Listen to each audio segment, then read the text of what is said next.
اعوذ باللہ من الشیطان الرجیم، بسم اللہ الرحمن الرحیم۔ کیا عید میلاد النبی منانا جائز ہے یا جائز نہیں ہے؟ تو یہ ہے کہ عید میلاد النبی منانا جائز ہے،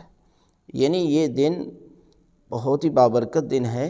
اور اللہ کے رسول کی آمد کے صدقے میں یہ انسان کو یہ کمال ملا، یعنی جو وجہ تخلیق کائنات ہے، اگر وہ ہستی نہ آتی تو آج کچھ بھی نہ ہوتا، اور جس کے صدقے میں پروردگار نے انسان کو یہ کمال عطا کیا، بیٹی کو مقام دیا، ماں کو یہ رتبہ دیا، لہذا اس کا دن نہ منایا جائے تو کس کا دن منایا جائے گا؟ اس لیے کہ شیطان کے علاوہ کوئی جو ہے وہ مایوس نہیں ہوا، یعنی شیطان کچھ مقامات پر رویا گریا کیا، اور ان میں ایک یہ تھا کہ جب اللہ کے رسول دنیا میں تشریف لائے تو ابلیس کے علاوہ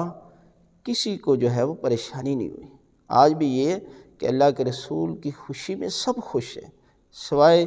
وہ جو ابلیس کی تابعداری کرتے ہیں، ابلیس کے مشن کو آگے بلاتے ہیں۔ اصل تو مشن یہ ہے کہ انسان کو اتحاد کا درس دے، انسان کو بھائی چارے کا درس دے، انسان کو عمل کا درس دے، انسانوں کو علم کا درس دے، اللہ کے رسول کی سیرت کو اپنائیں۔ اللہ کے رسول تو کافروں کے لیے بھی رحمت بن کر آئے، انسانوں کے لیے، حیوانوں کے لیے،